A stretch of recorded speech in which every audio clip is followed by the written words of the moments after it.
সকলকে স্বাগত। BSSCI Belur search to research এই আয়োজনে আমরা বরাবরই সারা ভারতবর্ষের বিভিন্ন বিশ্ববিদ্যালয়ের অধ্যাপক অধ্যাপিকাদের সহায়তায়, তাদের সাহায্যে ছাত্রছাত্রীদেরকে এগিয়ে রাখার চেষ্টা করি তাদের গবেষণার কাজে। আজও সেরকমই একটি সত্র নিয়ে আমরা হাজির হয়েছি এবং আজকে আমাদের সঙ্গে আছেন professor doctor Bhagirathi Nanda sir, যিনি ফর্মার HOD ডিপার্টমেন্ট অফ সাহিত্য, এবং আজকে স্যার আমাদেরকে পথ দেখাবেন মূলত সংস্কৃত কথা সাহিত্যের উপরে কি ধরনের কাজ করা যেতে পারে। তো আমি আজকের এই সেশনটাতে মূলত আর খুব বেশি দেরি করব না, ঠিক আছে। আমরা আজকে একদম প্রথমেই আমাদের ওয়েলকাম অ্যাড্রেস দিতে অনুরোধ করব প্রিয়াঙ্কা চৌধুরীকে, research scholar, department of Vedha, central Sanskrit university, Puri. তো প্রিয়াঙ্কাকে অনুরোধ করব ওয়েলকাম অ্যাড্রেসের মাধ্যমে আজকের সেশনটা শুরু করার জন্য। প্রিয়াঙ্কা। सभी को आषाढ़ महीने के द्वितीय दिवस में संध्याकालीन शुभेच्छा व अभिनंदन। इस समय हमको कैमरा ऑन करके बोलना था, जो कि स्वागत भाषण के समय हम लोग प्रचलित रूप से करते हैं। मैं प्रियंका चौधरी, शोध छात्रा, केंद्रीय संस्कृत विश्वविद्यालय सदाशिव परिसर के BSSEI सर्च टू रिसर्च में उपस्थित गुरुजन और सभी शोध छात्र छात्राओं को हार्दिक शुभेच्छा व अभिनंदन निवेदित करती हूँ।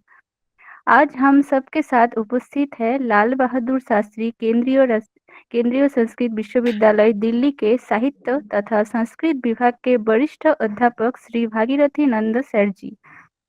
तमाम देश भर में आधुनिक संस्कृत साहित्य जगत में तथा संस्कृत साहित्य में उनका नाम पूर्ण चंद्रमा के समान समुज्ज्वल है। 28 वर्ष से ये अध्यापना के काम में जुड़े हुए हैं। इस समय दर्जनों बार ये VOM member, faculty of dean, a head of the department, CVO, dean of academic affairs, NAC par reviewed committee member भी बन चुके हैं। Sahitya Akademi translation award Sanskrit 2012, NALCO Kalidas award 2019, अनुवाद प्रतिभा सम्मान 2019, अमृता वाणी सरस्वत सम्मान 2017, संस्कृत भूषण अवार्ड 2015 इत्यादि पुरस्कार से भी महाशय समय समय पे आभूषित और अपने नाम को गौरवान्वित किए हैं। उनके प्राय 20 से भी अधिक किताबें और 50 से भी अधिक शोध पत्र है। महाशय, आपको हमारे सत्र में आने के लिए भूय भूय प्रणाम और अभिनंदन। साथ ही उपस्थित है श्रद्धेय अध्यापिका श्री तानिया मजुमदार महाशया, संस्कृत विभाग के संचालक, मुर्शिदाबाद विश्वविद्यालय, पश्चिम बंगाल के। अद्वैत वेदांत और भारतीय दर्शन संबंधी विषयों में उनके बहुत सारे शोध पत्र है और प्राय 11 साल से महाशया अध्यापना से जुड़े हुए हैं। नवनिर्मित विश्वविद्यालय के बहुत सारे कामों में भी उनका शोध साहित्य योगदान है। आज का विषय संस्कृत के कथा साहित्य और लोक साहित्य के ऊपर है और आगामी दिनों में उनके ऊपर हम लोग क्या शोध कार्य कर सकते हैं, इस विषय में भी। आप लोग सत्र के अंत तक रहकर संपूर्ण सत्र का लाभ उठाए। नमस्कार। গত দিনগুলোর মতোই আজকে আমরা আমাদের সঙ্গে পেয়ে গেছি আমাদের সকলের প্রিয় ডক্টর তানিয়া শিকদার মহাশয়াকে, department of Sanskrit, Murshidabad university, west Bengal. তো এখন আমি ইন্ট্রোডাক্টরি স্পিচ দেওয়ার জন্য তানিয়া ম্যাডামকে অনুরোধ করব। তানিয়া ম্যাডাম। ধন্যবাদ। উপস্থিত সমগ্র বরিষ্ঠ ব্যক্তিবর্গ ও গুরুজনদের আমার প্রণাম। যারা কনিষ্ঠ ছাত্রছাত্রী ও নবাগত গবেষক গবেষিকা, তাদের সকলকে শুভেচ্ছা ও অভিনন্দন। BSSEI সার্চ টু রিসার্চের সংস্কৃত সাহিত্য সম্বন্ধে আরো একটি প্রয়াস আজকে সত্রটি। আজকে সত্রের প্রমুখ বিষয় সংস্কৃত কথা সাহিত্য ও লোক সাহিত্য। আজকে সত্রের মুখ্য বক্তা লাল বাহাদুর শাস্ত্রী রাষ্ট্রীয় সংস্কৃত বিশ্ববিদ্যালয় এর সংস্কৃত সাহিত্য বিভাগে বরিষ্ঠ অধ্যাপক তথা সাহিত্য একাডেমি পুরস্কার প্রাপ্ত শ্রী ভাগীরথী নন্দ মহাশয়। সংস্কৃত সাহিত্যে তার যোগদান প্রশংসা এবং সকল তরুণ অধ্যাপক অধ্যাপিকা এবং গবেষক গবেষিকাদের কাছে প্রেরণাবোধ। তাকে আমাদের সকলের মিলিত প্রচেষ্টায় নির্মিত এই আলোচনা গোষ্ঠীতে আমি স্বাগত জানাই।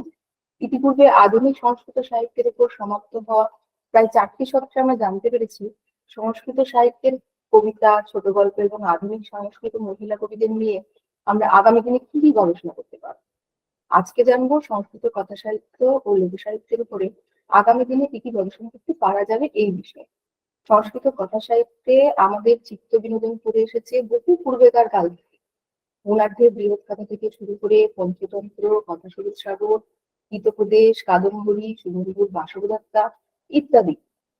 এখনো পর্যন্ত সংস্কৃত ভাষা ছাড়াও অন্যান্য ভাষাভাষী সাহিত্যকে পুষ্টিদান করে এসেছে, জুগিয়েছে শতক সাহিত্য সঞ্চালনার প্রাণরস। আজকে সত্রে আমরা আধুনিক ও পুরাতন সংস্কৃত কথা সাহিত্য ও লোক সাহিত্যের বিষয়ে শুনবো স্যারের কাছে। সমাগত সকল ছাত্রছাত্রী এই সত্র থেকে বেশ কিছু নতুন ও চিত্তাকর্ষক তথ্য পাবে এই আশা রাখছি। ধন্যবাদ সকলকে। শুভবিদায়। তানিয়া ম্যামকে অসংখ্য ধন্যবাদ। তো আজকে আমরা আর দেরি করব না, আমরা একদম আজকের মূল যে বিষয় সেই বিষয় আরম্ভ করতে অনুরোধ করব প্রফেসর ভগীরথী नंद महाशय के। सर आप कृपया आप शुरू कीजिए। भगीरथी नंद जी। जी जी जी जी जी।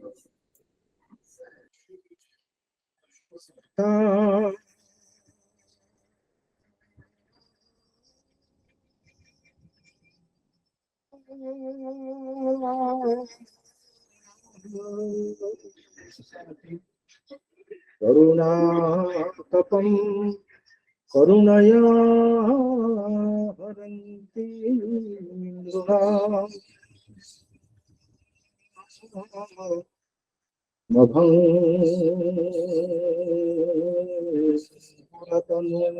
नभंगुरतनुषाम् वलयिता शतैर्विद्युता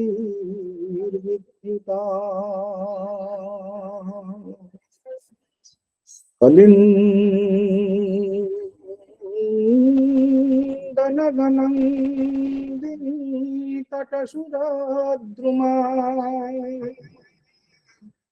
लम्बिनी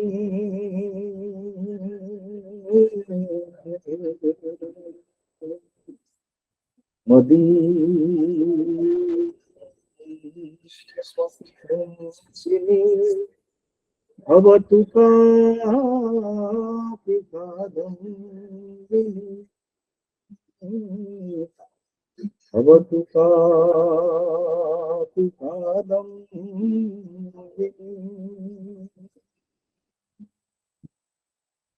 मूकं करोति वाचालम् पंगुं लंघयते सरिगिरिं यत्कृपातमहं वन्दे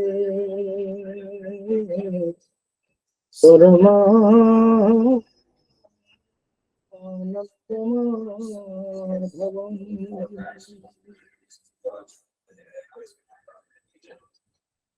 मैं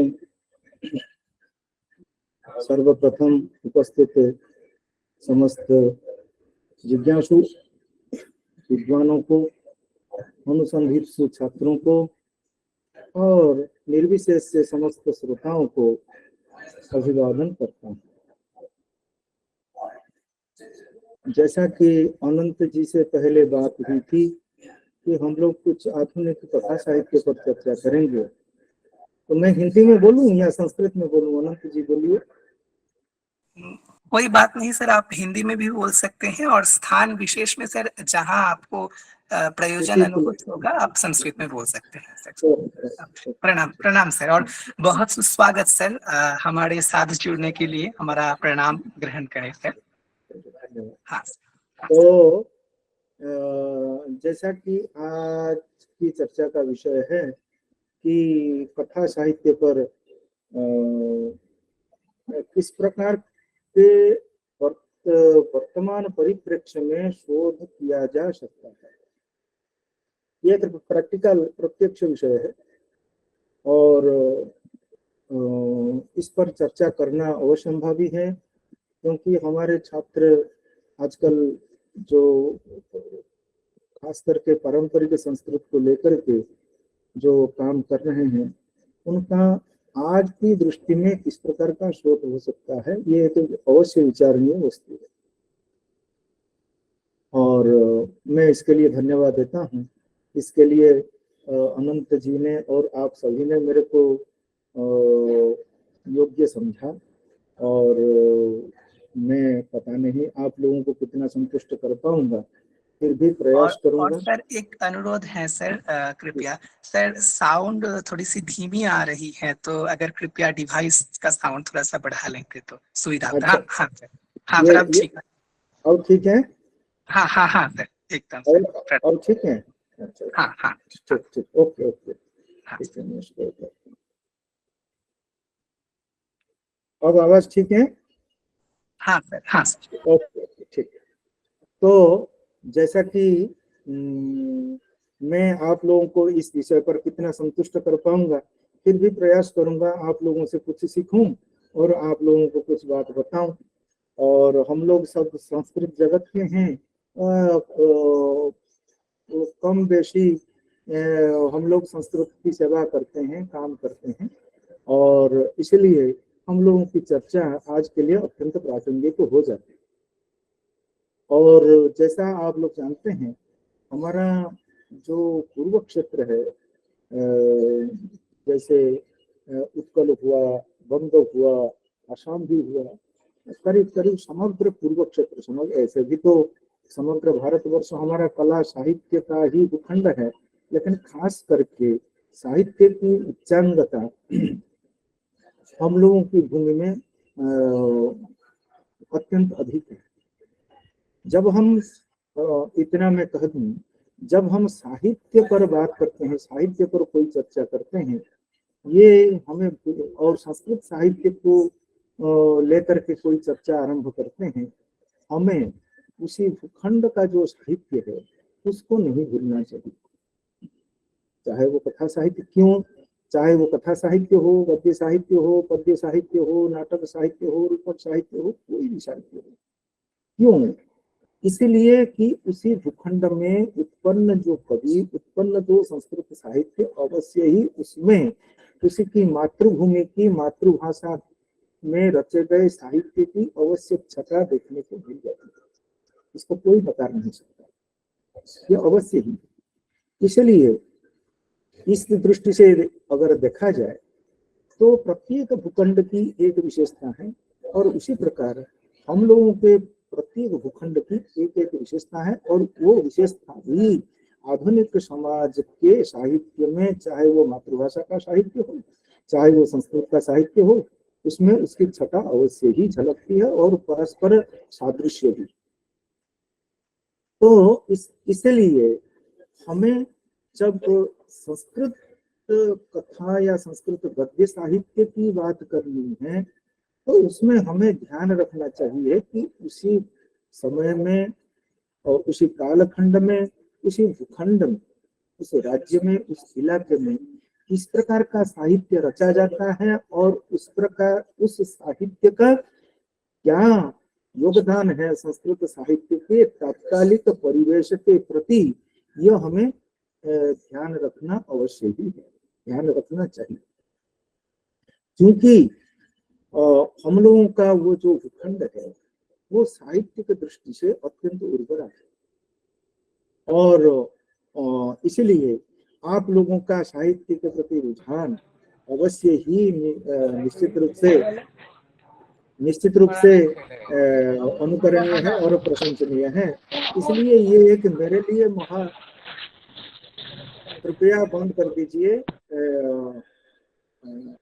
हाँ, इसलिए ये मेरे लिए एक बहुत बड़ा सुयोग है कि मैं आप लोगों के साथ बैठा हूँ और कुछ इस पर हम लोग चर्चा करेंगे।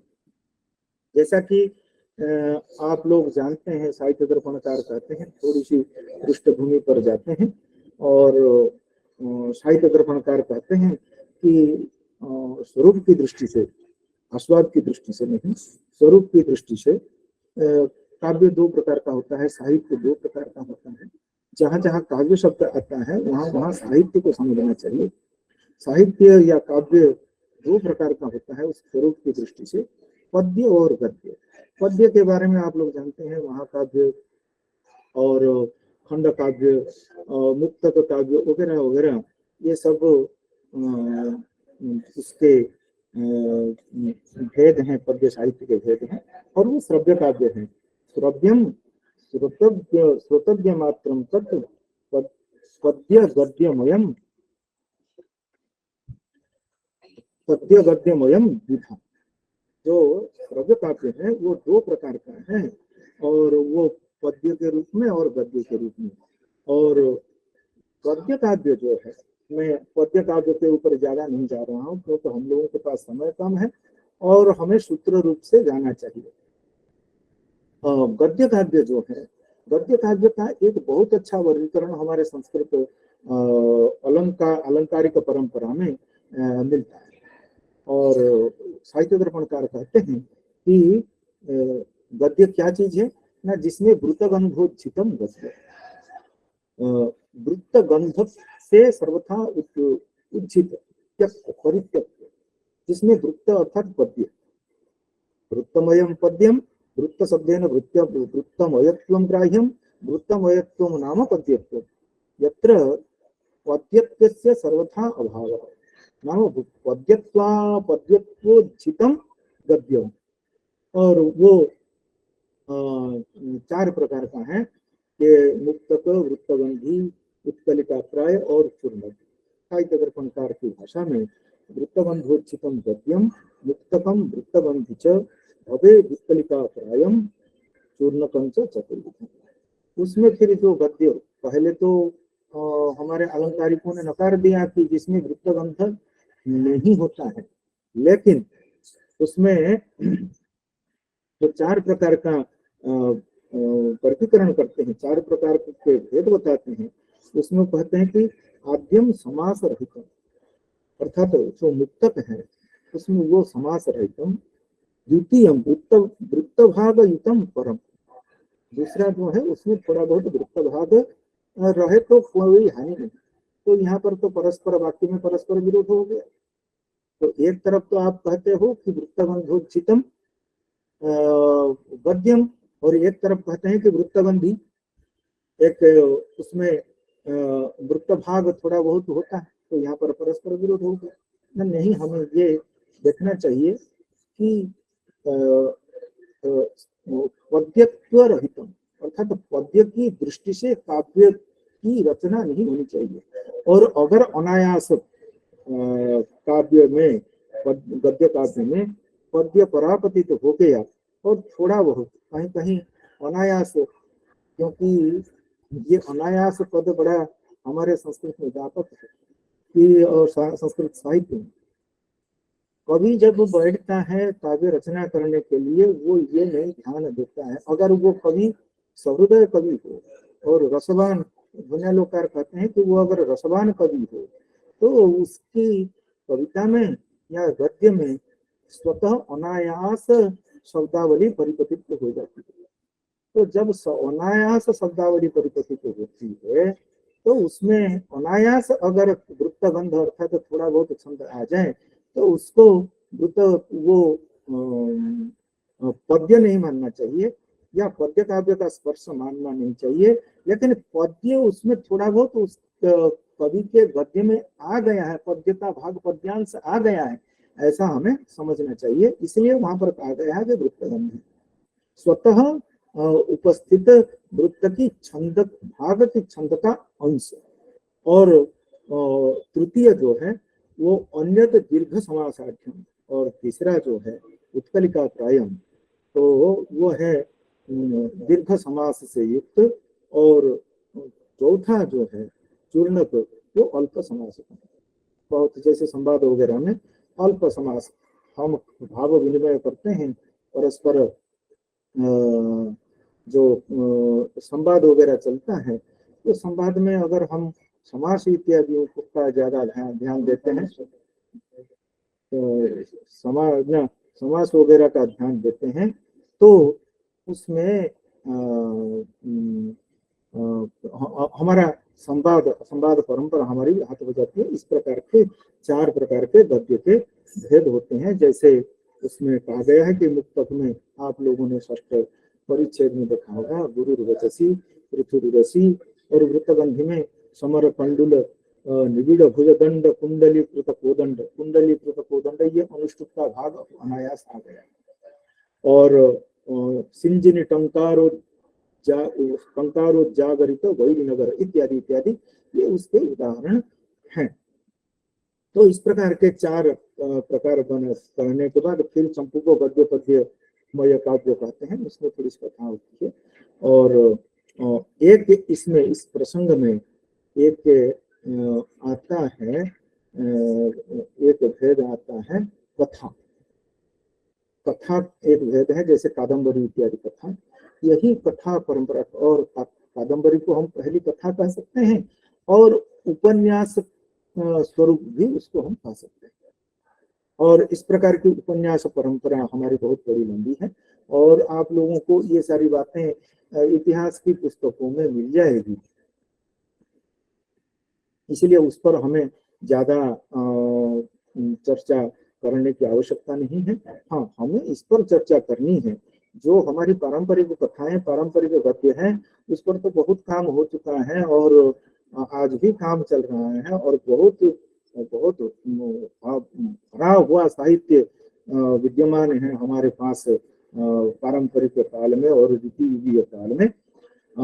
आधुनिक काल में और आधुनिक काल तक हम गद्य साहित्य परंपरा को आश्रय करते हुए कैसे आते हैं, उस पर थोड़ा बहुत प्रकाश डालेंगे। तो उसमें कादम्बरी के बाद आता है शिवराज विजय, जिसका समय है 1858। तो ये अंबिका दत्त व्यास का गद्य काव्य है, और ये उपन्यास स्वरूप है। यद्यपि उपन्यास में 1, 2, 3, 4 इत्यादि अध्याय विच्छेद होता है, अध्याय विभाजन होता है, यहाँ पर निश्वास शब्द से कहा गया है। और उसके बाद भीष्म विजयम लक्ष्मण सूरी का, मंदारवती। अच्छा, आवाज आ रही है अनंत जी? आवाज आ रही है? हाँ सर, आवाज आ रही है सर। ठीक ठाक आवाज आ रही है? हाँ। अच्छा। सर वैसे आप अगर हेडफोन जो है उसको खोल के सर आप डिवाइस का साउंड पर आके बोलेंगे तो भी सर अच्छे से सुनाई देगी। मेरे डिवाइस में मैं एक बार देखता हूँ।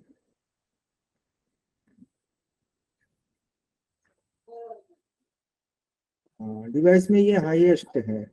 अच्छा। फिर भी देखता हूँ, एक मिनट। हाँ, ये हाईएस्ट है। अच्छा सर।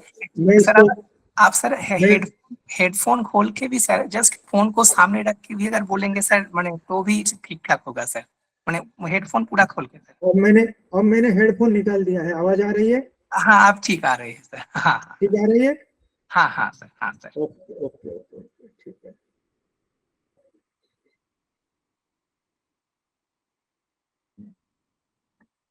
तो फिर मंदारवती कृष्णमाचार्य, ये उपन्यास परंपरा में, गद्य परंपरा में चंद्रमौली राजाम्बा की उपन्यास है। कुमुदिनी चंद्र, इस मेधाव्रत, इस पर मैंने काम कराया है। हमारी यूनिवर्सिटी में एक नागेश नाम का छात्र, उसने ये मेधाव्रत की कुमुदिनी चंद्र पर उन्होंने काम किया है। और श्री कृष्णाभ्युदय श्रीशैल दीक्षित जी का है। इसी प्रकार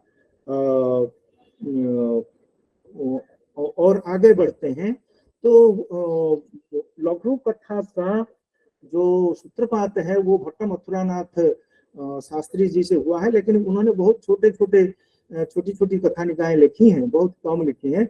आगे जाकर के उपन्यास जगत को अगर हम देखें तो केशव चंद्र दास ने 13 उपन्यास लिखे संस्कृत में, और 1 बाल उपन्यास लिखा है, 3 कहानी संग्रह लिखा है, और 2 बाल कथा संग्रह लिखा है। इस प्रकार पूरा एक विपुल साहित्य, संस्कृत कथा साहित्य, गद्य साहित्य की रचना केशव चंद्र दास जी ने की है।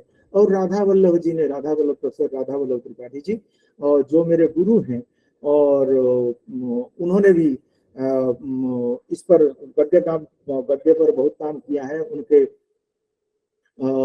सुख कथा सप्तति ही और विक्रम चरित तो उनका अद्भुत बाल अपना गद्य काव्य है और अद्भुत शैली है। मैं उस पर चर्चा करूंगा जब आगे आऊंगा। तो और किसी परंपरा में अगर हम देखते हैं कि कथा का विस्तार, कथा का विकास, अगर उसकी शुरुआत हम देखते हैं तो पहले हम क्षमा राव को ले सकते हैं।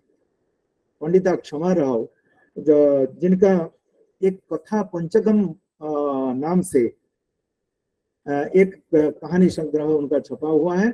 और लेकिन है तो वो कथाएं, वो कथा के रूप में कहती है, लेकिन वो अनुष्टुप छंद से ही वो ग्रंथ लिखा गया है, जिसमें बालिकोद्वाह संकटम, गिरिजायाः प्रतिज्ञा, हरिसिंह, दंतकेयूरम और असूइनी, इस प्रकार के 700-800 अनुष्टुप में इस प्रकार के जैसे बृहत कथा अनुष्टुप छंद में लिखी गई है, पद्य में लिखी गई है, लेकिन कथा रूप है उसका और कथा के रूप में, बृहत कथा के रूप में जाना जाता है। उसी प्रकार क्षमा राव इस प्रकार अनुष्टुप में लिखते हैं। ये एक विधा है और ये पहला सूत्रपात है कथानिका संसार का। फिर हरिदत्त पालीवाल निर्भय उनका लघु नाम था, प्रतीक नाम था निर्भय। ये हमारे जो स्वतंत्रता के समय के ये रचनाकार हैं और इन्होंने बंदी जीवनम, बंदी शब्द का तात्पर्य यहाँ पर जो कारारुद्ध, हम लोग संस्कृत में बंदी स्तुति पाठक को बंदी कहते हैं, लेकिन इन्होंने बंदी मतलब कारारुद्ध, कारागृहरुद्ध व्यक्ति का जीवन, उसी समय का, स्वतंत्रता के समय का उन्होंने लिखा है। जीवनम मरणम च, ये कहानी, दो कहानी संग्रह उपलब्ध होते हैं। कलानाथ शास्त्री जी, उनके उपाख्यान वल्लरी और कथानक वल्लरी, ये वह पुस्तक मेरे पास है और हमने यहाँ पर कोर्स में ये कथानक वल्लरी को कुछ एक शास्त्री कक्षा के छात्रों के लिए ये किताब हमने चलाई थी। बहुत उपयोगी कहानियां हैं। और राजेंद्र मिश्र जी की इच्छुगंधा और रांगड़ा, और अभी कुछ एक साल पहले ये राष्ट्रीय संस्कृत संस्थान के द्वारा बाल कथा संग्रह में कौमारम इनका इनकी एक पुस्तक आई है। राधा वल्लभ जी की अभी कुछ एक दिन पिछले साल 2020 में मानवी करके ये बाल उपन्यास आया है। ये सब गद्य काव्य के अंतर्गत है। और फिर कथा संग्रह की दृष्टि से देखा जाए, एक केशव चंद्र दास की निम्न पृथ्वी, कालूरी हनुमंतराव जो 1921 के हुए हैं, और नाती चरामी अन्याश्च कथा, इस प्रकार का कहानी संग्रह है। बीणा पाणी पाटनी, नलिनी शुक्ला, और इस प्रकार के ये सब आप लोगों को किताबें मिल जाएंगे। हाँ, आधुनिक कथाकारों में, अभी की जो कथाकारों में जो कथाएं, कथानिकाएं लिख रहे हैं, उनमें जनार्दन हेगड़े और इनके कई कथा संग्रह हैं। और खास करके ये कविता तो लिखते हैं और अच्छे व्याकरण हैं, और लेकिन इनकी रुचि अधिकतर कथा साहित्य पर है। और वो उनका है अनुबंध, बाल कथा सप्तति ही, जीवन दृष्टि ही, और उत्फुल्लम, अंतरंगम, संसक्ति ही और अनभिसंग, इस प्रकार के कथा संग्रह, कई कथा संग्रह उनके हैं। और एच विश्वास जी का दिलपति गंगा, ये एक संग्रह है। प्रभुनाथ द्विवेदी एक सशक्त हस्ताक्षर हैं आधुनिक काल के कथाकारों में, जिनके कई कथा संग्रह है, जैसे श्वेत दुर्गा, अंतर्ध्वनि, कथा कौमुदी और कनकलोचन, इस प्रकार की बहुत सारे कथा संग्रह उनके हैं। और तारापद भट्टाचार्य जी का कथा द्वादश, 12 कहानियों को लेकर के उन्होंने कथा द्वादश की रचना की है। प्रमोद कुमार नायक, ये एक अभी जो भद्रक में एक अच्छे महाविद्यालय में प्राचार्य हैं, इन्होंने बहुत अच्छे मतलब व्यंग्यात्मक कथा संग्रह लिखे हैं। और उवाच कंदु कल्याण, इस प्रकार के वर्तः, इस प्रकार के कई कथा संग्रह लिखे हैं। रविंद्र कुमार पंडा, वनमाली विश्वाल और राकेश दास आपके कलकत्ता के हैं, और वो राकेश दास जी के आशा नामक कथा संग्रह, और फिर डॉक्टर केशव देव का कथा कौतुकम अभी 8-10 साल पहले डॉक्टर केशव देव ने ये कथा कौतुकम लिखा है। बहुत रोचक कहानियां हैं, और जितनी वो कथाएं बालकों की शिक्षा के लिए है, और उतना ही आधुनिक समाज के लिए उपादेय भी है। और बालकों को खास करके शिक्षा प्रदान करने की इच्छा से रची गई ये कहानियां हमारे प्रौढ़ लोगों को भी शिक्षा प्रदान करती है। और सुकांत कथा विंशति अत्यंत सरल रूप में लिखा गया ये कथा संग्रह, अत्यंत सरल भाषा में जो बालकों के लिए, लघु जिज्ञासुओं के लिए और छात्रों के लिए ये अत्यंत उपादेय है। और उसी प्रकार ही जो प्रौढ़ लोगों के लिए भी शिक्षा दी जाती है। साहित्य की मैं क्यों जोड़ रहा हूँ, ये बालकों के लिए भी है और प्रौढ़ के लिए भी, क्योंकि साहित्य के शब्द, साहित्य का पथ्य, साहित्य की वस्तु कदाचित वो इनको आधार करके रहती हो, लेकिन उसकी अंतर्ध्वनि, उसका व्यंग्यार्थ वो सबको शिक्षा दे जाता है।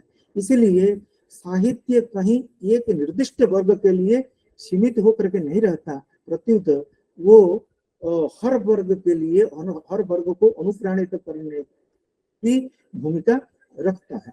अभी 2020 में हमारा भी एक कहानी संग्रह आया है, और जो जिसका नाम है तस्मीन बिने, जिन्होंने इसको पढ़ा है वे अवश्य इसके बारे में जानते होंगे। और 2020 में वो पुस्तक छपी है, और लोकलोचन में आते आते 2021 उसके 2021 हो गया। अभी उसको कुछ एक उस पर व्याख्याएं, कुछ एक उस पर पेपर्स आ चुके हैं। और अभी 10-15 दिन पहले 21वीं शताब्दी का संस्कृत साहित्य उपलब्धियां, सीमाएं और संभावनाएं, इस पुस्तक में एक आधुनिक काल को रेखांकित करने वाली इस पुस्तक में उस किताब के बारे में बहुत कुछ आचार्य राधावल्लभ त्रिपाठी जी ने कहा है, और समय पर ये आप लोगों को उपलब्ध होगा। और जहां तक अनुवाद साहित्य की बात है, अलग अलग भाषांतर से, अलग अलग प्रांतीय भाषाओं से संस्कृत में जो अनुवाद हुए हैं, और उनमें से जो उपन्यास, कथा इत्यादियों का अनुवाद हुआ है, जैसे भैरप्पा जी कर्नाटक के, उनके कई सार्थ इत्यादि कई पुस्तकों का संस्कृत में अनुवाद हुआ है, और वो उच्च कोटि की कीर्ति को प्राप्त हुए हैं। और उसी प्रकार मैंने भी 2-3 इस प्रकार के अनुवाद किए हैं। जैसे याज्ञसेनी डॉक्टर प्रतिभा राय का उपन्यास है, उसका मैंने संस्कृत में अनुवाद किया है। अवश्य ये इस पुस्तक के बारे में डॉक्टर नारायण दास जी, जो स्वयं ही एक अच्छे कथाकार हैं, अच्छे कहानीकार हैं, गद्यकार हैं, और उन्होंने इस पर समीक्षा की है, और वो पुस्तक कलकत्ता से छपी है। वो अवश्य आप लोगों को प्राप्त हुई होगी, आप लोग उसके बारे में जानते होंगे, उस पर मैं नहीं कुछ कहना चाहता हूँ। अब इस पर हम लोगों को ये हो गया एक लेखा जोखा, एक रूपरेखा। इस प्रकार का कथा साहित्य का प्राचुर्य हम लोगों के सामने उपस्थित है। हम लोगों की दृष्टि, हम लोगों का विचार शोध करते समय किस प्रकार का होना चाहिए, ये आज का परम ध्येय विषय है। हाँ, हम लोगों को किस प्रकार का शोध करना चाहिए, ये आज हमारे लिए ये चुनौती भी है और प्रतिमान भी है।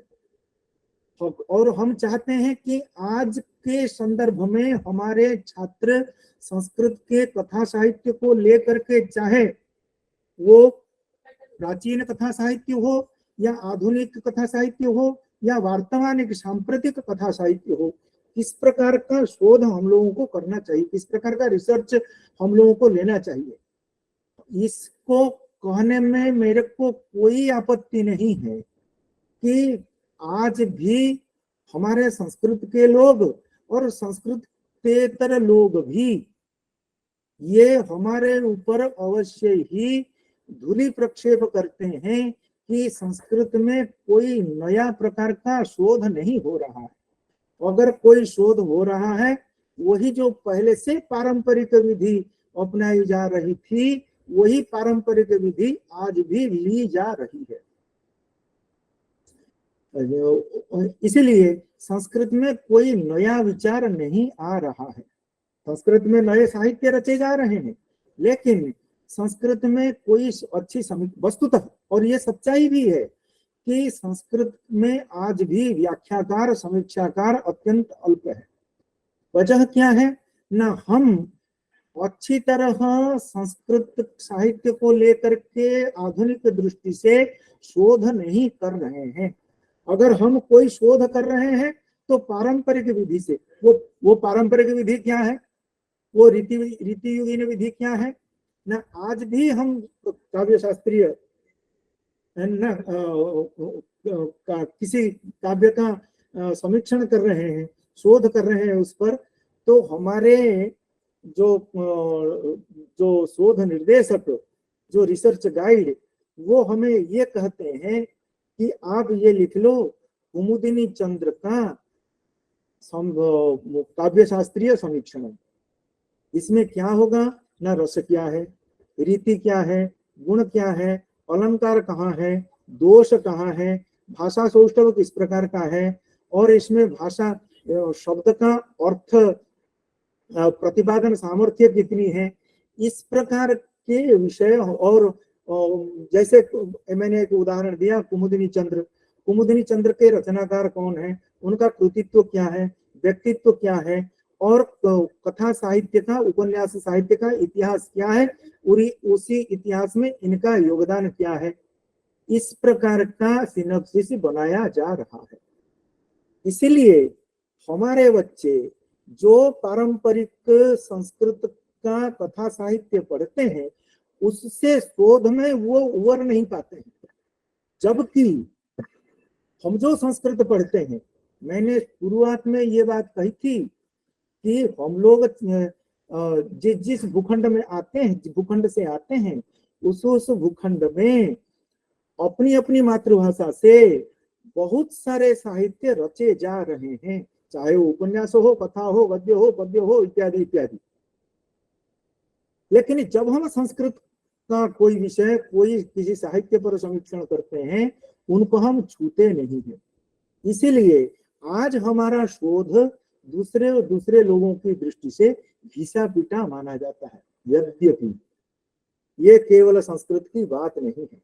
आप लोग मॉडर्न जर्नल्स देख रहे होंगे, कोई भी विषय ले लीजिए, आज संस्कृत के ऊपर, हम लोग संस्कृत के परिवार में बैठे हैं, इसलिए हम लोग अपने दोषों की गिनती कर रहे हैं। मैं इसको उचित समझता हूं कि मैं अपने बच्चों के सामने, अपने छात्रों के सामने इस बात को रखूं कि हमें इससे उबरना चाहिए और हमें अलग प्रकार का शोध करना चाहिए, ये हमारा विचार होना चाहिए।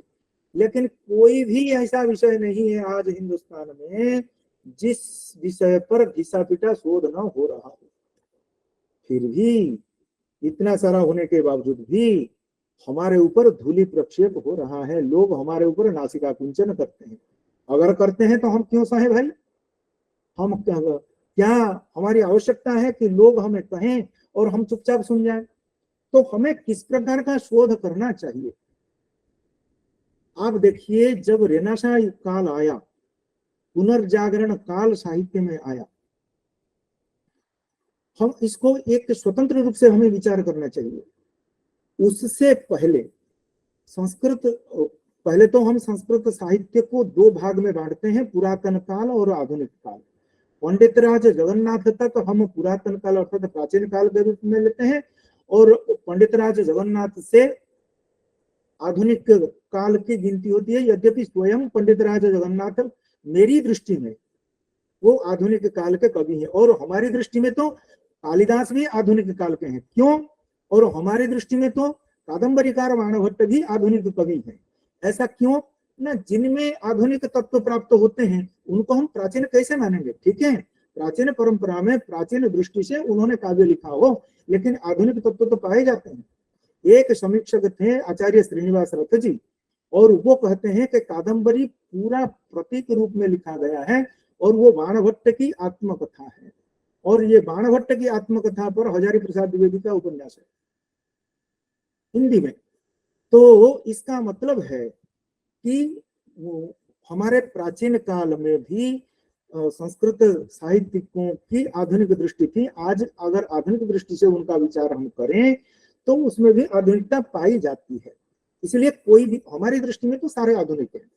और लेकिन अगर हम काव्य के स्वरूप की दृष्टि से विचार करें तो पंडित राज तक हम प्राचीन काल के कवि मानते हैं, रचनाकार मानते हैं। तत्परवर्ती समय को हम आधुनिक काल मानते हैं। तो आधुनिक काल में फिर जो 1855 के बाद और जो रेनेसां काल, पुनर्जागरण काल आया, हमारे यहाँ पर सिपाही विद्रोह हुआ और पूरी दुनिया में एक पुनर्जागरण, साहित्य में और समाज में एक पुनर्जागरण आया और भाषा का रूप साहित्य का स्वरूप बदला। तब प्रत्येक साहित्य का स्वरूप बदला और भारतीय साहित्य का भी। भारतीय साहित्य का जो रूप बदला और उसी टाइम हमारी जो प्रांतीय भाषाएं थी उनमें भी साहित्य का स्वरूप बदल गया। और बदलते बदलते आज आप देखिए, हम गद्य में भी पद्य को रचना कर देते हैं। वजह क्या है? उनको हम पद्य मानते हैं, लेकिन वो लिखते हैं गद्य के रूप में। इस पर जब विसंवाद होता है, इस पर रविंद्रनाथ टैगोर कहते हैं कि केवल वृत्त, केवल छंद से, आप लोग देखिए उसको साहित्य अकादमी से जो पुस्तक छपी है रविंद्रनाथ रचनावली पुस्तक, उसमें रविंद्रनाथ टैगोर कहते हैं कि किसी भी पद्य साहित्य को, जिसको कवि कहता है कि ये मेरा गद्य के रूप में रचना करने के बावजूद भी ये पद्य साहित्य, कविता साहित्य है, उसका निराकरण आप लोग कर नहीं सकते। क्यों? ना पद्य केवल, उनकी दृष्टि से, रविंद्रनाथ टैगोर जी की दृष्टि से मैं कह रहा हूं, क्योंकि पद्य केवल वृत्तों से नहीं बनता है। पद्य तो जिसका नाम जिससे बनता है वो छंद। छंद का मतलब है कि भाषा का छंद, और जिसमें पद्य शब्दों का प्रयोग नाचने लगे, अर्थों को उपस्थापित करने के लिए, कि पद्यों को वहां पर विद्यमान, वहां पर प्रयुक्त पद्य जैसे खुद ही नृत्य प्राय को प्रदर्शित करें, तो वो उससे भाषा का, उन शब्दों का वो छंद है। इसलिए वो भी छंदबद्ध साहित्य है, चाहे गद्य हो। ये रविंद्रनाथ टैगोर की भाषा है। इसीलिए रेनेसां काल से हम सीखते सीखते परिवर्तित होते होते होते होते होते होते आज हम अमित्राक्षर छंद और गद्य परक पद्य भी लिखने लगे हैं। अर्थात कवि आज हमारे प्रांतीय भाषाओं में अपने जो भाव आता है उसको प्रतीक्षा किए बगैर, छंद की अपेक्षा किए बगैर उसको उसी प्रकार ही रख देता है जिसमें अर्थ की नृत्य प्रायता है। वो भी कविता है, वो भी साहित्य है। लेकिन ये तो हमारी प्रांतीय भाषाओं की बात हुई। संस्कृत में ये आया। संस्कृत में इस प्रकार आज भी लोग लिखते हैं। संस्कृत में केशव चंद्र दास लिखते हैं, संस्कृत में हर्षदेव माधव लिखते हैं, कुछ एक कविताएं इच्छाराम न, कुछ एक पद्य इस प्रकार के इच्छाराम द्विवेदी जी ने भी लिखी है। कुछ एक जो संसृष्टि कविता संग्रह है राधा वल्लभ जी का, उसमें उन्होंने इस प्रकार के छंदो रहित कविताएं भी लिखी हैं। और आधुनिक काल के जैसे आपके अरुण रंजन मिश्र जी, वो छंदो रहित कविता भी लिखते हैं। बनवाली विश्वाल, वो भी छंदो रहित कविता लिखते हैं। ऐसे बहुत सारे नाम हम लोग गिना सकते हैं जो इस प्रकार के कविता लिखते हैं। अर्थात हमारे ऊपर जो प्रभाव रेनेसां काल का आया वो थोड़ी देर में आया। उसकी वजह क्या है ना, एक तो हमारे जो पारंपरिक पंडित हैं उनका आधुनिक सरणी को मानने का, अपनाने का जो दुराग्रह, आज भी कुछ एक उसी प्रकार के दुराग्रही लोग हैं जो ये भी कहते हैं कि छंद न छंदोहीन कविता क्या चीज है, महाकाव्य के बिना क्या काव्य हो सकता है, और बाणभट्ट और ये जो दंडी इत्यादियों के सिवा क्या कथा लिखी जा सकती है। और एक तिलक मंजरीकार है, आप लोगों ने तिलक मंजरी कथा सुनी पढ़ी होगी, एक एक वाक्य उनका 3-3 पेज, 4-4 पेज, 10-10 पेज, एक एक वाक्य तिलक मंजरी पर। आपके पश्चिम बंग के एक छात्र मंटू कुमार जाना, वो तिलक मंजरी पर इदानी अभी मेरे अंडर काम कर रहा है तिलक मंजरी पर। तो वो आज भी कुछ इस प्रकार के लोग हैं, वो कहते हैं कि इस प्रकार के, और शंकर राजाराम अभी कथा साहित्य लिख रहे हैं, वो कादम्बरी से और बढ़ करके है। तो इस प्रकार के बहुत सारे आज भी लिख रहे हैं, और कदाचित ये हम लोगों का दुराग्रह भी हो गया है कि हम इनको छोड़ करके क्या कथा लिखें, क्या कथानिका लिखें, और क्या पद्य लिखें, क्या कविता लिखें, इत्यादि इत्यादि। लेकिन कुछ एक उसी प्रकार, कुछ एक उदारवादी और आज के भाषांतर समधर्मी कुछ एक इस प्रकार के संस्कृत रचनाकार हैं जो भाषांतर में लिखे गए शरद चंद्र इत्यादियों के लिखे गए उपन्यास इत्यादियों का, जैसे श्रीनिवास शास्त्री पटाक्षेप करते हैं, श्रीनिवास शास्त्री चतुर्भाणी में और उनके कई जो उपन्यास इत्यादि हैं, तो उसमें श्रीनिवास शास्त्री मैंने कुछ लिखा था उन पर, अभी मैं छोड़ रहा हूँ, तो आप लोग देख सकते हैं। तो वो श्रीनिवास शास्त्री लिख रहे हैं, तो वो अपनाते हैं शरद चंद्र की विधा को, शरद चंद्र के भाव को, बिंब को वो ग्रहण करते हैं और समाज को बिल्कुल विस्तृत रूप से संस्कृत भाषा में ही रख देते हैं। अद्भुत लगेगा, आप लोग एक बार अवश्य ही श्रीनिवास शास्त्री जी के उपन्यास, उनके पद्य काव्यों को देखें तो अद्भुत काव्य है उनके, और वो विरल गद्य काव्य है।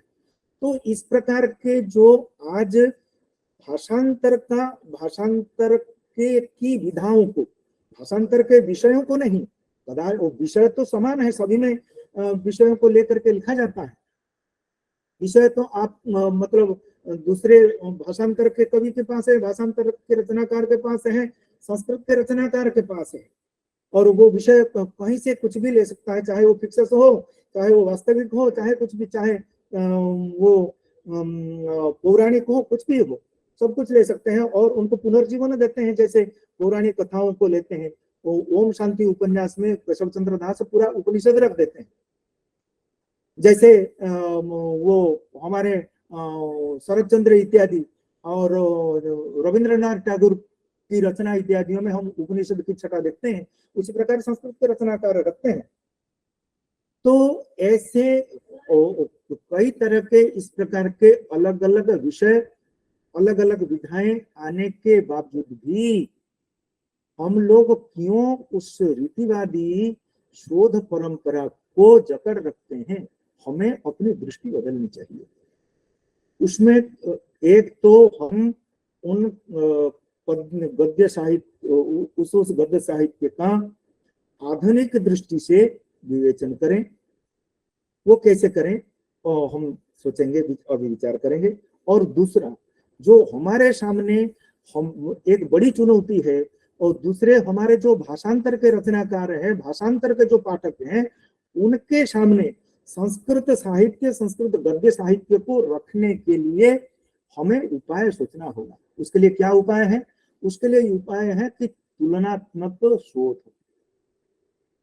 जैसे मैंने एक उदाहरण दिया, और कुछ एक इस प्रकार काम कर रहे हैं, और इस पर अभी केंद्रीय संस्कृत विश्वविद्यालय इस पर पदक्षेप ले रहा है, और वो ये कह रहा है कि आप इन विषयों पर काम करिए, और ये इन्हें तथ्यों को लेकर के, इन्हें तत्वों को लेकर के काम करिए, तो हमें इनको नया स्वरूप देना होगा और नया तुलनात्मक अध्ययन हमें लेना होगा। वो कैसे? जैसे अलग अलग भाषाओं में अलग अलग प्रकार के प्रयोग होते हैं, अलग अलग प्रकार के प्रयोग बिंब भी होते हैं और अलग अलग प्रकार के प्रोवर्ब भी होते हैं। उन सब को, और उसी प्रकार के हमारे संस्कृत में प्रोवर्ब कम नहीं है, उससे सामंजस्य रखने वाला संस्कृत का प्रोवर्ब क्या है, संस्कृत का खंडवाक्य क्या है, संस्कृत का मुहावरा क्या है, और जिस स्थल में मुहावरे का प्रयोग करता है भाषांतर का साहित्यकार, क्या उसी स्थल में इस प्रकार का प्रयोग संस्कृत का साहित्यकार करता है? ये सब तुलना है, विषय की तुलना है। और विषय को उपस्थापन करने के जो तत्व हैं, जैसे नैतिक मूल्य और मानवीय मूल्य, राजनैतिक मूल्य, सामाजिक मूल्य, और उसके साथ हम जोड़ सकते हैं कि पारंपरिक मूल्य इत्यादियों को, और पारंपरिक अध्ययन और सांस्कृतिक अध्ययन इत्यादियों को हम जोड़ सकते हैं। और आज के समाज में आप देखिए बहुत सारी समस्याएं हैं, और ये नहीं है कि आज ही समस्याएं हैं और वेद काल में समस्याएं नहीं थी। समस्याएं हर काल में, हर युग में है। और वेद का कवि भी समस्याओं को दिखाता है, रामायण का कवि भी समस्याओं को दिखाता है, और महाभारत का कवि भी समस्याओं को दिखाता है। क्या महाभारत रामायण से बढ़कर के आज समस्याएं हैं? महाभारत में समस्या इस प्रकार की है कि भरी सभा में एक महिला को उल्लंघन किया जाता है, ये कोई कम समस्या है? तो रामायण में एक राजा, एक राज्य का, लंका का, एक विशाल स्वर्णमयी लंका का राजा आकर के चोरी करता है दूसरे की नारी को, ये कोई कम समस्या है? और वनपथ में जाते वक्त किस प्रकार की परिस्थिति है, ये कोई किस प्रकार की समस्या है, ये कोई कम समस्या है? इसलिए समस्याएं हर युग में, हाँ कुछ एक नई समस्याएं आ जाएंगी।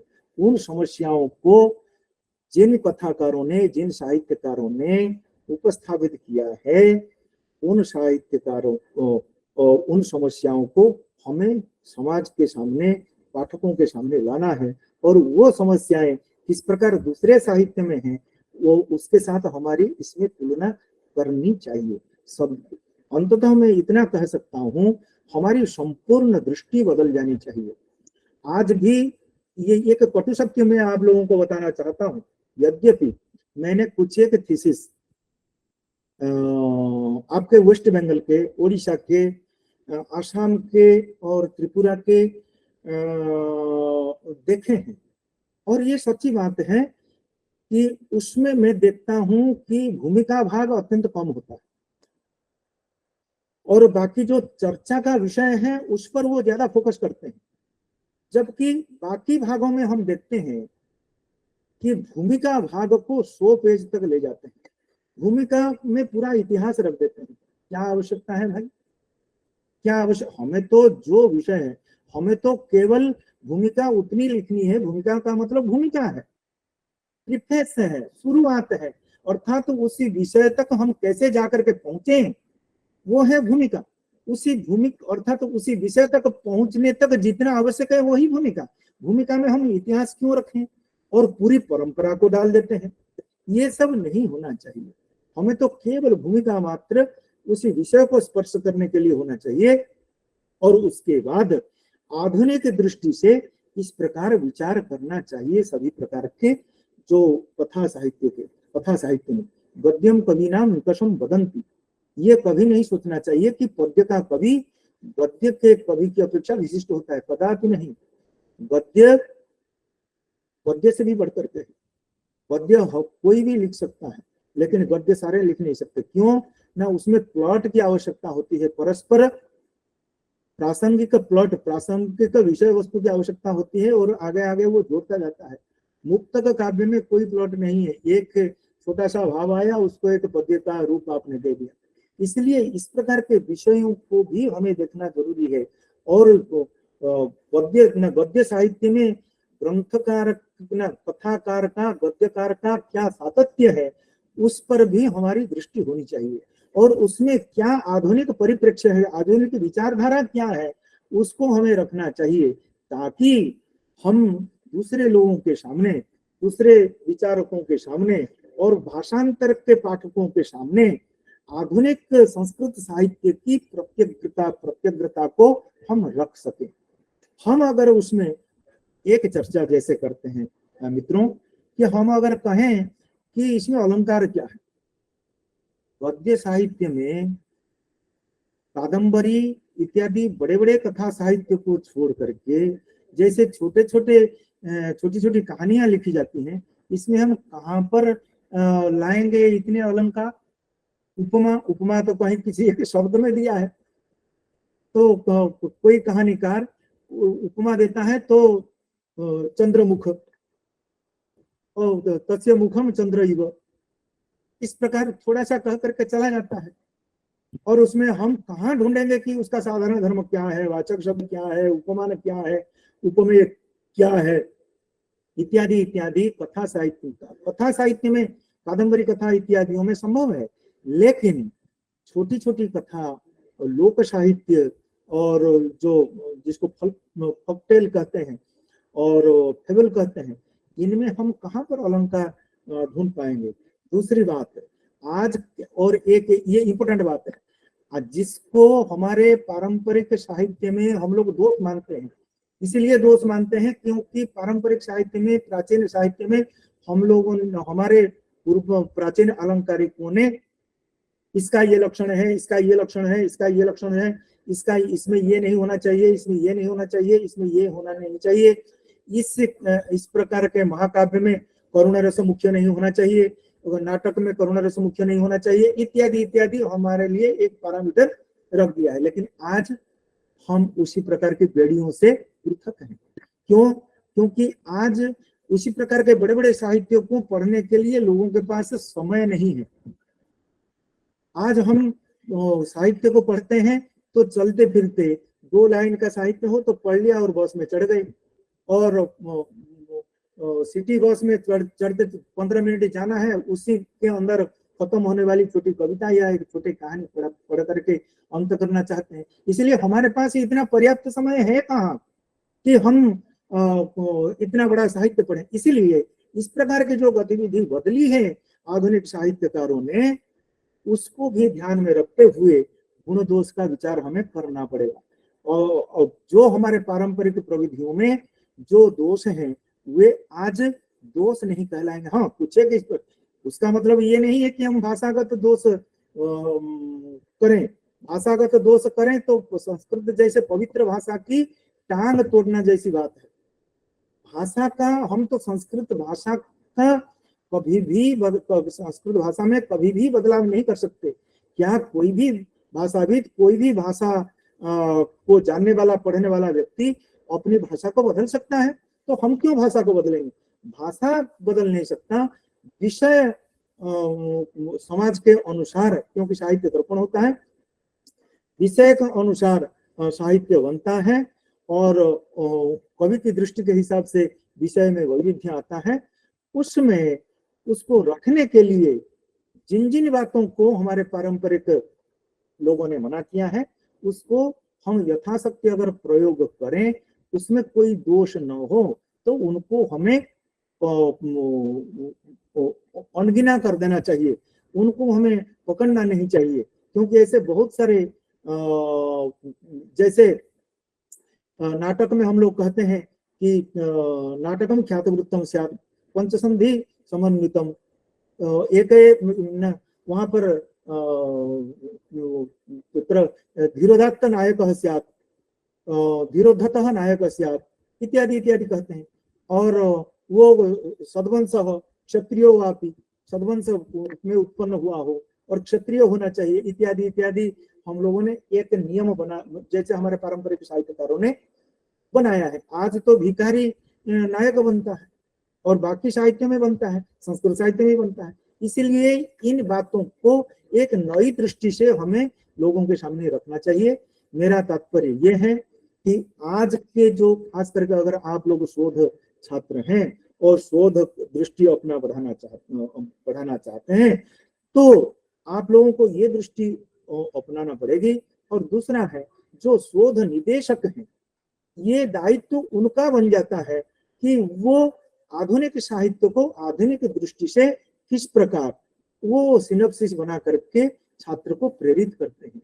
इसीलिए हमें इसको बदल करके रखना चाहिए ताकि हम बाकी भारतीय भाषाओं के साथ समकक्षता से समकक्षता में संस्कृत साहित्य को ला सकें। आज हमारा संस्कृत साहित्य संख्या की दृष्टि से प्राचुर्य की दृष्टि से कम नहीं है, बहुत साहित्य रचा जा रहा है और 20वीं सदी को और 21वीं सदी को तो हम संस्कृत भाषा साहित्य का स्वर्णकाल मानते हैं। इसीलिए लेकिन हमारी दृष्टि अवश्य ही बदलनी चाहिए, अन्यथा आगे जाकर के हम वही परंपरावादी रह जाएंगे। लोग हमें परंपरावादी कह करके रीति युगीन साहित्यिक और रीति युगीन साहित्य समीक्षक यही कहेंगे। एक उदाहरण मैं देता हूँ, जैसे सीतानाथ आचार्य जी गुंडा पर काव्य लिखते हैं, गुंडा लोगों के ऊपर काव्य लिखते हैं, क्या हम उनको अकाव्य माने? तो लेकिन उन्होंने एक बहुत बड़ा काम किया है, समाज का एक अंश, आज के समाज के एक दादा लोगों को लेकर के, गुंडा लोगों को लेकर के उन्होंने काव्य बनाया है, लोगों की दृष्टि खोल दी जो बाकी भाषाओं में नहीं है। लादेन पर आज किसी ने काव्य लिखा है? लादेन पर रेवा प्रसाद द्विवेदी जी ने काव्य लिखा है। ये जो सद्दाम हुसैन पर जो स्वातंत्र्य संभव में काव्य लिखा है रेवा प्रसाद द्विवेदी जी ने। लेनिन पर काव्य लिखा गया है, बहुत सारे इस प्रकार के जॉर्ज फिफ्थ, उन पर भी काव्य लिखा गया है। तो मेरा कहने का तात्पर्य यह है कि हमारी आधुनिक साहित्य को साहित्य की समीक्षा करने के लिए हमारी दृष्टि में अवश्य ही बदलाव होना चाहिए और इस प्रकार के बदलाव होने चाहिए। और हमारे मूल्यबोध को लेकर के, समस्याओं को लेकर के, चुनौतियों को लेकर के, प्रतिमानों को लेकर के और खास करके आधुनिक दृष्टि में जो आधुनिक दृष्टि से विषय को समीक्षा करने के जितने जितने तत्व हैं उन सबको लेकर के हमें शोध करना चाहिए ताकि, और ये कोई गारंटी नहीं है कि हम संस्कृत साहित्य का शोध संस्कृत में ही करें, जिससे हमारे संस्कृत साहित्य के तत्वों का, विषयों का, उसके अंदर विद्यमान निधान का लोगों में ज्यादा प्रचार हो। वो भाषा अगर हम अपनाएं तो कोई दिक्कत नहीं है। इस दृष्टि से अगर देखा जाए, आज हमारे संस्कृत साहित्य को लेकर के विश्व पटल पर भारतीयों को छोड़ करके बहुत सारा आधुनिक दृष्टि से काम हो रहा है। एक मैं बता रहा हूँ, दक्षिण में एक व्यक्ति ने एक काव्य लिखा है महिष शतकम। आप आश्चर्य हो जाएंगे, मैं तो कहता हूं कि वो एक युग प्रवर्तक काव्य है। महिष शतकम, भैंस, बफालो पर उन्होंने एक शतक लिखा है जिसके दो अर्थ हैं, अर्थात तो वो कहते हैं भैंस को, बफालो को कहते हैं, लेकिन सारा अर्थ एक राजा, एक शासक के प्रति जाता है। अद्भुत काव्य लिखा है। वेंकटाध्वरी को लीजिए, वो एक तरफ से पढ़िए राम, एक तरफ से पढ़िए कृष्ण। तो इस प्रकार के और बहुत सारे काव्य, इतना प्राचुर्य हमारे पास है। हमें अपनी दृष्टि बदलनी होगी, अपने शोध की परंपरा को बदलना होगा और लोगों के सामने हमारे संस्कृत साहित्य में, वस्तुतः आज संस्कृत साहित्य के समीक्षक अत्यंत स्वल्प है। अगर कोई समीक्षक है तो वो थोड़ा बहुत इधर उधर का लिख देता है और उसमें रस अलंकार का विवेचन करके बहुत सारा मंद कवि ही यश प्राप्त और बहुत शीघ्र ही सुनाम कीर्ति को प्राप्त करना चाहता है। इनसे हमें हटना होगा। कोई जरूरी नहीं है एकश्चंद्र स्तमो हन्ति, कोई जरूरी नहीं है कि हम 50 काव्य लिखें, कोई जरूरी नहीं है कि हम 50 शोध पत्र लिखें। एक शोध पत्र, एक शोध ग्रंथ वी राघवन, वेंकट राघवन ने लिखा और वो शोध पत्र हमारे संस्कृत का पहला शोध पत्र है जिसको साहित्य अकादमी का पुरस्कार मिला भोजराज पर। उसी प्रकार क्या जरूरी है कि हम 10 लिखें, कोई गारंटी नहीं है। एक एक पद्य, एक एक कविता लिखने के लिए लोगों के कई दिन चले जाते हैं। एक एक काव्य में जीवन बीत जाता है, काव्य पूरा नहीं हो पाता है। श्रीनिवास रथ बलदेव चरितम लिख रहे थे, कई साल हो गए, 4 सर्वे लिख करके समाप्त हो गए और वो पूरा नहीं हुआ। इसलिए मेरा कहने का मतलब है कि ये कोई गारंटी नहीं है कि हम संख्या बल पर सुनाम अर्जन करें, बल्कि संख्या नहीं, क्वांटिटी नहीं, क्वालिटी बेस्ड हम शोध करें, ताकि हम दुनिया को, भाषांतर साहित्य के रचनाकारों को, भाषांतर साहित्य के समीक्षकों को हम कुछ दिखा सकें। बस इतना कह करके आप लोगों ने मेरे को धैर्यपूर्वक सुना, और मेरे पास उतना कोई ज्ञान है नहीं, और चूंकि आप लोगों का ये आदर है और मेरे को आपने यहाँ पर उपस्थापित किया और यथातथ शक्ति सुना, जो आप लोगों को ठीक लगा होगा वे कृपया उन सबको आप लोग ग्रहण करें। जो आप लोगों को गलत लगा होगा उसके लिए मेरे को क्षमा देकर अपनी बड़प्पन का प्रदर्शन करें। इतना कहते हुए पुनः नमस्कार करते हुए विराम लेता हूँ। धन्यवाद, नमस्कार।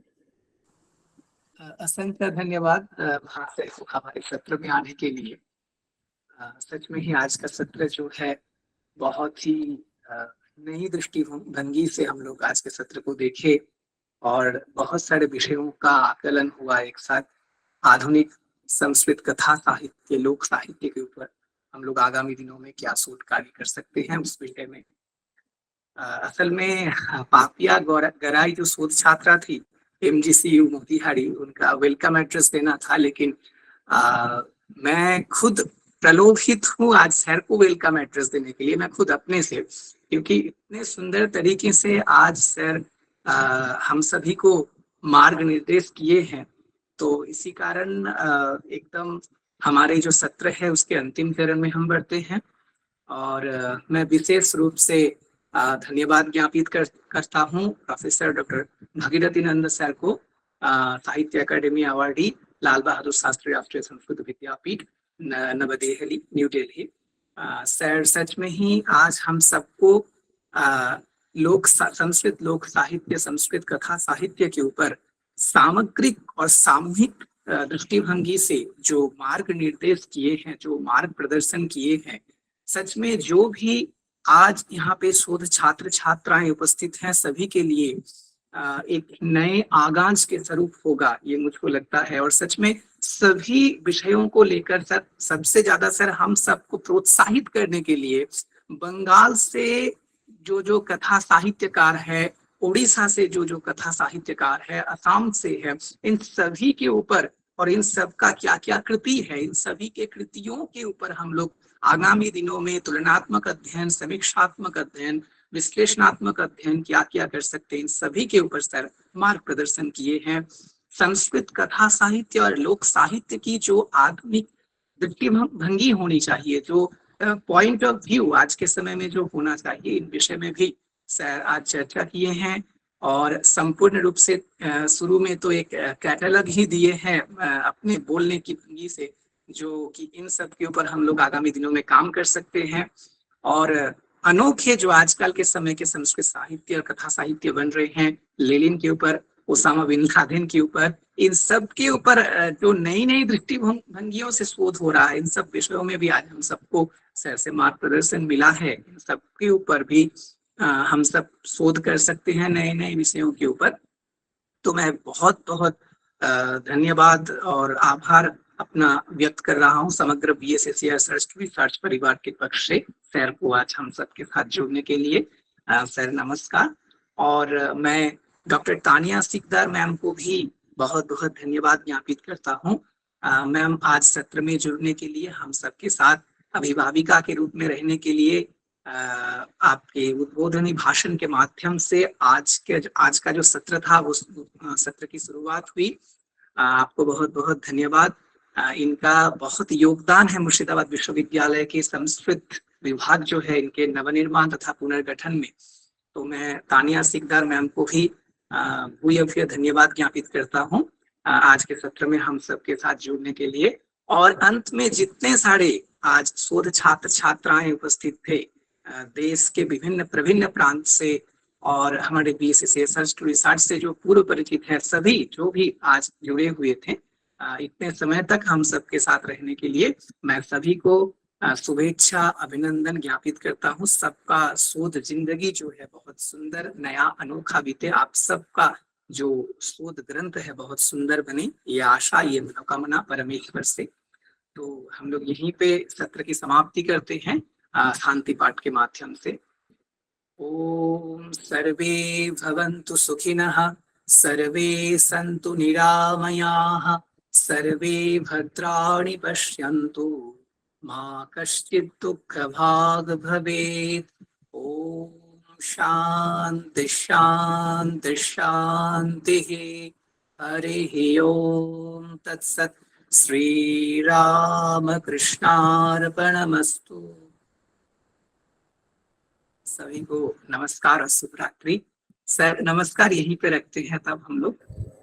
हाँ, धन्यवाद धन्यवाद अनंत जी, आपने हाँ। ये बहुत अच्छा अवसर मेरे को प्रदान किया। मैं अत्यंत हम लोग धन्यवाद সৌভাগ্যশালী हैं सर कि आप मिले सर। तानिया मैम অসংখ্য ধন্যবাদ আপনাকে। सर मैम आप सभी की अनुमति लेकर तब हम लोग यहीं पे रख रहे हैं। शुभ रात्रि सभी को। शुभ रात्रि शुभ रात्रि।